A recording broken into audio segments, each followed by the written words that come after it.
Cette question qui ne cesse de nous hanter, est-ce que Red Bull compromet ses chances en 2026 en insistant sur 2025? Ou s'agit-il simplement d'une tactique de McLaren pour semer le doute?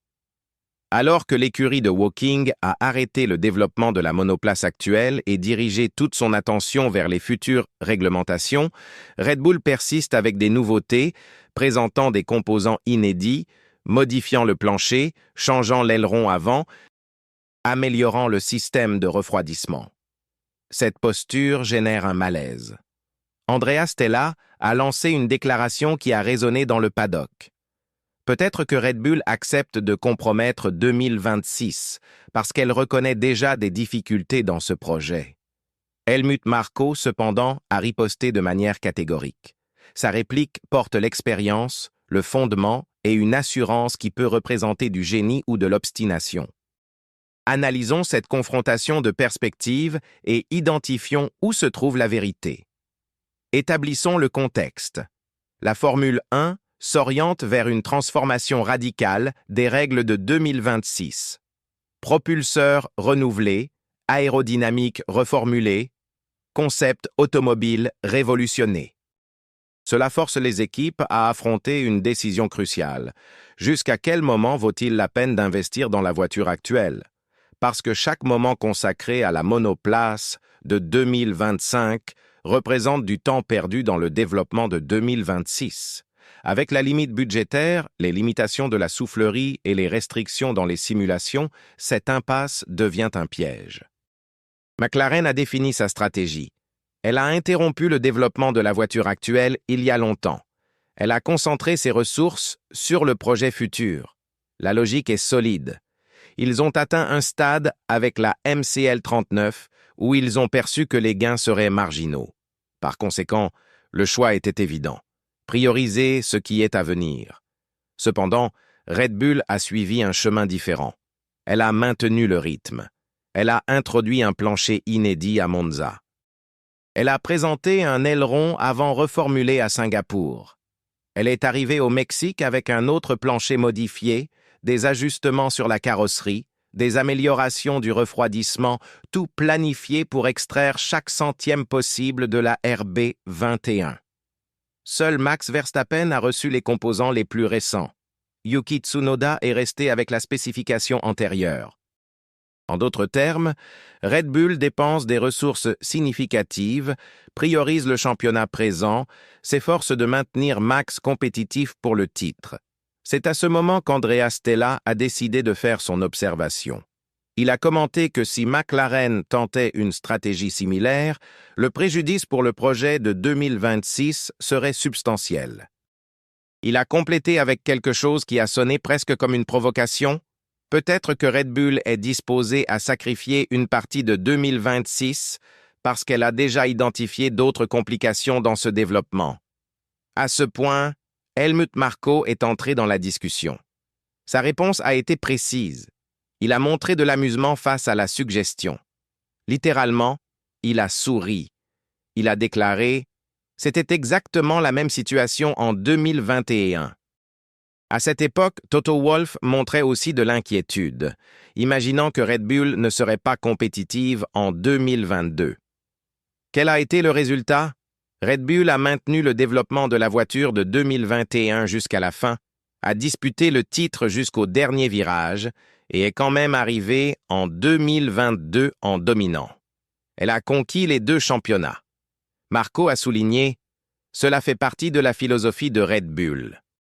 Développé jusqu'au dernier instant viable, il a conclu « Nous savons exactement ce que nous faisons, droit au but, sans hésitation, sans insécurité. Mais est-ce vraiment aussi simple? Car il existe une différence substantielle entre 2021 et le moment actuel. En 2021, Red Bull a maintenu le même fournisseur de propulseurs. La transition a été moins complexe. Maintenant, Red Bull crée son propre moteur. Cela représente la première fois dans l'histoire récente qu'ils auront un système de propulsion complètement interne. Cela transforme complètement le scénario. Parce qu'il ne s'agit pas seulement de développer un châssis, c'est développer un moteur, l'intégration, l'électronique, le logiciel, simultanément. Alors, est-ce que Red Bull possède vraiment la structure pour exécuter les deux projets? Ou Stella a-t-il vraiment identifié le point faible et Red Bull est-elle, effectivement, en train de compromettre le futur pour le présent? Laurent Mekies a offert une information précieuse. Il a expliqué que l'équipe voulait confirmer ses outils et méthodologies avant de plonger complètement dans 2026. C'est-à-dire, cela ne vaut pas la peine de commencer à concevoir la voiture future si nous ne sommes pas sûrs que nos simulations, nos tests, nos procédures fonctionnent adéquatement. Par conséquent, Red Bull utilise la RB21 comme champ d'essai.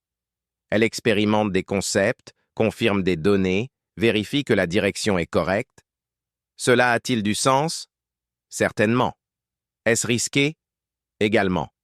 Parce que le temps continue de passer. Et pendant que Red Bull valide, McLaren, Ferrari, Mercedes, toutes sont déjà avancées dans la construction de la voiture de 2026. Il existe un autre aspect qui mérite attention. McLaren a interrompu le développement parce qu'elle a atteint un palier. Mais Red Bull n'a pas atteint ce palier. Red Bull découvre encore de la performance. Elle extrait encore des centièmes de la voiture. Alors pourquoi interrompre? Si vous avez encore du potentiel à extraire, si vous possédez encore de la marge, pourquoi abandonneriez-vous, spécialement quand vous disputez un championnat? Car soyons réalistes, Red Bull fait tout cela pour essayer de maintenir Max Verstappen dans la course au titre. Chaque mise à jour, chaque amélioration, chaque centième peut représenter la différence entre Max conquérant le titre de quadruple champion ou non. Pour Red Bull, cela justifie n'importe quel risque. Mais et si cela ne justifiait pas? Et si Red Bull arrivait en 2026 mal préparée, confuse, luttant pour comprendre la nouvelle voiture? Et si Andrea Stella avait raison et que Red Bull possédait réellement des problèmes cachés dans le projet de 2026? Ce serait une stratégie compréhensible, n'est-ce pas? Si vous savez que vous affronterez des difficultés dans le futur, vous essayez d'assurer le présent. Red Bull a toujours été une équipe pragmatique. Ils font le nécessaire pour gagner. Et si cela signifie compromettre 2026 en faveur de 2025, ils exécuteront cette stratégie. Pourtant, Marco conteste. Il affirme qu'il n'y a pas de compromission. Il déclare que l'équipe possède une planification précise, des personnes disciplinées, une structure adéquate. Il est difficile de questionner l'historique. Parce que Red Bull démontre réellement une capacité exceptionnelle à se renouveler. Donc, oui, ils possèdent des références. Mais cela ne les rend pas invincibles. Est-ce que la confiance de Red Bull se base sur des informations concrètes ou représente-t-elle simplement de l'arrogance? Il y a une autre considération. Cette déclaration de Marco sur 2021. Il a utilisé Toto Wolff comme exemple. Mais est-ce que Toto était vraiment dans l'erreur ou est-ce que Red Bull a simplement réussi à exécuter un travail supérieur à ce que tous attendaient? Parce que peu importe combien vous vous préparez, ce qui importe, c'est si vous trouvez le bon concept. Avec un changement réglementaire si significatif, personne ne sait qui aura raison. Cela peut être McLaren, cela peut être Ferrari, cela peut être Red Bull, ou cela peut être quelqu'un de complètement inattendu. Ce que nous savons est ceci. Red Bull mise complètement sur l'idée qu'elle peut exécuter les deux tâches simultanément. Disputer 2025 et être préparé pour 2026. Est-ce viable? Techniquement, oui. Est-ce probable? C'est déjà une autre question. Parce que la Formule 1 punit l'arrogance. Punit l'erreur d'évaluation. Red Bull navigue dans une situation délicate. Elle exécute une stratégie dangereuse. Soit cela marchera très bien, soit cela ira très mal. Il n'existe pas de juste milieu. McLaren n'a pas fait ce commentaire par hasard. Andrea Stella génère de l'incertitude. Il applique de la pression. C'est une guerre psychologique. Marco comprend cela. C'est pourquoi il a répondu directement. Parce qu'il ne peut pas permettre que le récit selon lequel Red Bull compromet le futur prenne de la force. Mais est-ce qu'il sait vraiment ce qu'il exécute? La réalité est que nous ne le découvrirons qu'en 2026.